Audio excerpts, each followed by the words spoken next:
오늘 함께 보실 하나님의 말씀은 사무엘상 12장 16절에서 25절 말씀입니다. 너희는 이제 가만히 서서 여호와께서 너희 목전에 행하시는 이 큰 일을 보라. 오늘은 밀 베는 때가 아니냐. 내가 여호와께 아뢰리니 여호와께서 우레와 비를 보내사 너희가 왕을 구한 일 곧 여호와의 목전에 범한 죄악이 큼을 너희로 밝히 알게 하시리라. 이에 사무엘이 여호와께 아뢰매 여호와께서 그날에 우레와 비를 보내시니 모든 백성이 여호와와 사무엘을 크게 두려워하니라. 모든 백성이 사무엘에게 이르되 당신의 종들을 위하여 당신의 하나님 여호와께 기도하여 우리로 죽지 않게 하소서. 우리가 우리의 모든 죄에 왕을 구하는 악을 더하였나이다. 사무엘이 백성에게 이르되 두려워 말라. 너희가 과연 이 모든 악을 행하였으나 여호와를 쫓는 데서 돌이키지 말고 오직 너희 마음을 다하여 여호와를 섬기라. 돌이켜 유익하게도 못하며 구원하지도 못하는 헛된 것을 쫓지 말라. 그들은 헛되니라. 여호와께서는 너희로 자기 백성 삼으신 것을 기뻐하신 고로 그 크신 이름을 인하여 자기 백성을 버리지 아니하실 것이요. 나는 너희를 위하여 기도하기를 쉬는 죄를 여호와 앞에 결단코 범하지 아니하고 선하고 의로운 도로 너희를 가르칠 것인즉 너희는 여호와께서 너희를 위하여 행하신 이 큰 일을 생각하여 오직 그를 경외하며 너희의 마음을 다하여 진실히 섬기라. 만일 너희가 여전히 악을 행하면 너희와 너희 왕이 다 멸망하리라. 아멘. 오늘 본문 말씀을 정리해보자면 이렇습니다. 사무엘은 이스라엘 백성들의 요구대로 왕을 세웠습니다. 그렇게 왕이 세워진 이후 사무엘은 사사직에서 은퇴하면서 고별 연설을 하게 되었습니다. 사무엘의 고별 연설에서 그는 자신이 이스라엘과 하나님을 위해 최선을 다했고 무죄한 사람이라고 말하면서 여호와를 버리고 왕을 달라고 요구한 이스라엘 백성을 하나님께 고발하는 모습을 보게 됩니다. 사무엘은 단순히 이스라엘 백성을 하나님께 고발한 것이 아니라 더 나아가서 이스라엘 백성들에게 주의하라고 경고하게 됩니다. 사무엘은 새로운 왕과 그 백성들에게 여전히 여호와 하나님을 섬기며 하나님의 말씀에 순종해야 하는 의무를 지적하고 있습니다. 다시 말해서 새로운 왕이 세워졌지만 여전히 그 왕도 그 백성도 하나님 나라에 속한 자들임을 분명히 말씀한 것입니다.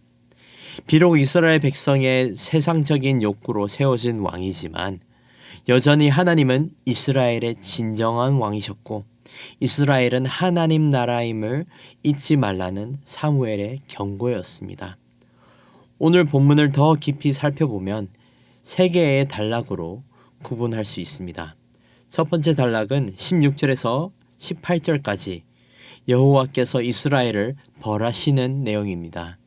두 번째는 19절에서 백성들이 하나님의 벌을 받고 회개하는 내용이고 마지막으로 세 번째 20절에서 25절에는 사무엘의 마지막 경고가 또 권고의 말씀이 담겨져 있습니다. 먼저 16절에서 18절을 보시면 여호와 하나님께 이스라엘을 벌하시는 내용이 담겨 있습니다. 16절 말씀 보시면 이렇게 나와 있습니다. 너희는 이제 가만히 서서 여호와께서 너희 목전에 행하시는 이 큰 일 보라. 사무엘이 연설하는 가운데 여호와 하나님께서 행하실 큰 일을 보라고 합니다. 그리고 17절에서 그들이 하나님 앞에 지은 죄는 컸고 그에 따른 벌을 받을 것이라고 합니다. 이때 당시에는 밀을 베는 시기라고 나와 있습니다. 밀을 베는 시기라면 건기였을 것이고 천둥과 비가 내리는 일은 비정상적인 일이었죠. 하지만 사무엘의 연설의 시작과 그가 18절에서 하나님께 아뢰 때 기이한 일이 일어납니다. 18절을 한번 보시겠습니다. 이에 사무엘이 여호와께 아뢰매 여호와께서 그날에 우레와 비를 보내시니 모든 백성이 여호와와 사무엘을 크게 두려워하니라. 이스라엘 백성이 하나님께 지은 죄로 말미암아 하나님께서 벌을 내리십니다. 밀을 베고 수확해야 하는 시기에 천둥과 폭우가 쏟아지게 되는 하나님의 초자연적인 현상을 경험하게 됩니다. 추수할 때에 폭우가 내리면 수확물에 큰 손해가 끼치게 됩니다. 이 또한 이스라엘이 얼마나 큰 죄를 지었는지 느껴지게 합니다. 하나님께 지은 죄, 즉 하나님이 아닌 세상의 왕을 세워 섬기고자 한 죄는 하나님이 보시기엔 큰 죄였습니다. 그렇게 하나님의 권능과 심판을 경험한 이스라엘은 두 번째 단락에서 회개하기 시작합니다. 19절 보시겠습니다. 모든 백성이 사무엘에게 이르되 당신의 종들을 위하여 당신의 하나님 여호와께 기도하여 우리로 죽지 않게 하소서. 우리가 우리의 모든 죄에 왕을 구하는 악을 더하였나이다. 이스라엘은 하나님 앞에 큰 죄를 범했고 그 죄로 인해 심판을 받았습니다. 이 심판을 통해 이스라엘 백성들은 사무엘의 말처럼 자신들이 왕을 구한 것이 여호와 앞에 죄를 범한 것이라는 사실을 깨닫게 되었습니다. 이스라엘 백성들은 자신들도 이방 나라들처럼 왕이 있는 것이 더 합리적이라고만 생각했지, 그것이 여호와 하나님을 왕으로 섬기지 않는 심각한 죄라고는 미처 생각하지 못했던 것입니다. 분명 이스라엘은 이렇게 큰 죄를 지었습니다. 하지만 그들은 사무엘과 하나님 앞에 회개하고 자신들이 죽을까 두려워 사무엘에게 중보 기도를 부탁하게 됩니다. 그리고 20절에서 25절에서는 사무엘은 마지막 권고를 합니다. 20절 말씀 한번 보시겠습니다. 사무엘이 백성에게 이르되 두려워 말라. 너희가 과연 이 모든 악을 행하였으나 여호와를 좇는 데서 돌이키지 말고 오직 너희 마음을 다하여 여호와를 섬기라.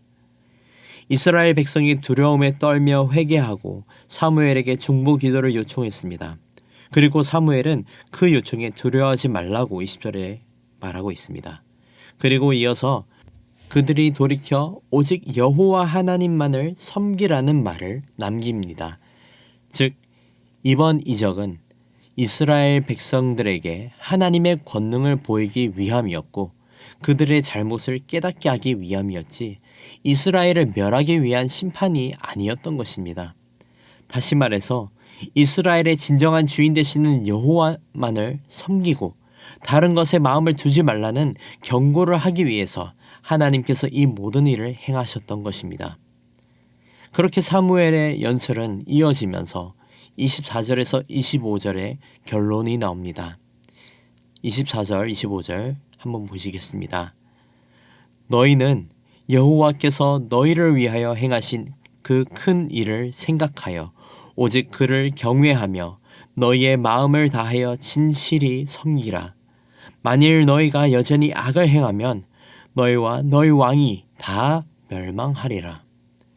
사무엘은 하나님께서 이스라엘을 위해 하신 일을 기억하고 오직 하나님만을 섬기라는 권면과 그러지 않고 계속해서 악을 행하면 이스라엘과 그들의 왕이 망할 것이라는 경고를 하고 있습니다. 아무리 이스라엘을 지키기 위한 왕을 세워도 인간 왕은 결코 하나님을 이길 수 없습니다. 결국 이스라엘 백성이 의지해야 할 것은 그들이 세운 왕이 아니라 하나님 한 분이라는 것입니다. 사랑하는 성도 여러분, 이스라엘은 왕을 구함으로써 하나님을 버렸지만 관대하신 하나님께서는 여전히 이스라엘을 자기 백성 삼으신 것을 기뻐하시고 희망의 미래를 허락하셨습니다. 왕이 세워지는 이 과정으로 이제 이스라엘에서는 왕정시대가 열리게 됩니다. 비록 왕정시대가 열렸지만 여호와를 마음을 다하여 섬겨야 하는 관계는 변하지 않았습니다. 이제는 눈에 보이는 왕이 다스리지만 오늘 본문을 통해 하나님 없는 왕권은 아무 유익이 없고 누구도 구원해 줄 수 없음을 깨닫게 됩니다. 사랑하는 성도 여러분, 왕 중의 왕 되신 여호와 하나님을 의지하는 저와 여러분이 되기를 소망합니다. 이 세상의 그 어떤 왕보다도 진정한 왕은 오직 우리 주 하나님이십니다. 그렇기 때문에 하나님의 백성은 하나님만을 경외하며 진실한 마음으로 주를 섬겨야 합니다. 우리 모든 성도님들이 주를 경외하며 진실된 마음으로 주를 섬기는 거룩한 백성 되기를 주님의 이름으로 축복합니다. 함께 기도하겠습니다. 거룩하신 하나님 아버지 감사합니다. 오늘 말씀을 통해 주님께서 우리의 참된 왕이심을 찬양합니다. 세상의 권세자들보다 높으신 주님을 기억하며 주님의 말씀에 온전히 순종하는 거룩한 백성이 되게 하옵소서. 우리에게 진실한 마음을 허락하셔서 온전히 주님 말씀에 순종하며 살아가게 하옵소서. 정결한 마음과 굳건한 믿음을 허락하셔서 주님 뜻대로 살아가는 거룩한 주의 백성 되게 하옵소서. 왕 되신 주님을 사랑하고 찬양합니다. 이 모든 말씀 우리 주 예수 그리스도의 이름으로 기도드립니다. 아멘. 우리 이 시간 말씀을 붙잡고 기도하실 때에 주간 기도 제목인 전도와 선교를 위해 함께 기도하시겠습니다. 우리 신부산 교회가 전도하는 교회, 선교하는 교회가 되게 하시고 신부산 교회가 죽어가는 영혼을 살리는 교회가 되게 기도하시겠습니다. 또 우리 교회가 파송하고 후원하는 선교사님들을 위해 기도해 주시고 세계 선교를 위해 기도하시겠습니다. 마지막으로 다음 주에 있을 말씀 사경회를 위해 기도하시겠습니다.